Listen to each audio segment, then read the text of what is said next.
আমি গতকাল রাতে শাক এনেছিলাম, আর এনে সেই শাকগুলোকে আমি পরিষ্কারও করিনি, একদম বেছেও রাখিনি। তবে আটিটা আমি একটু কেটে রেখেছিলাম, তবে ছড়িয়ে রাখিনি।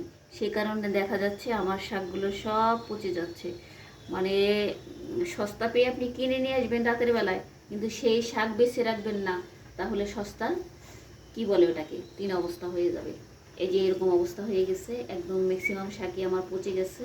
এখান থেকে আমি কিছু যেটা ভালো আছে সেটা আমি রেখে দিচ্ছি, বাকি সবগুলো ফেলে দিচ্ছি।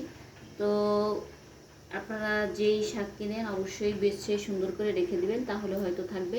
তা না হলে রাতের বেলা শাক না কেনাই ভালো। যারা আমার মতো সময় পান না তারা অবশ্যই রাতে কিনবেন, কিন্তু শাক বেছে রাখবেন। এই তো এটা দেখানোর জন্য আজ একটুখানি ভিডিও করলাম। এই এতগুলো শাকের মধ্যে আমার এই কটা শাক একটু ভালো আছে, আর ম্যাক্সিমাম শাক নষ্ট হয়ে গিয়েছে। তো আজ এ পর্যন্তই, সবাই ভালো থাকবেন, আল্লাহ হাফেজ।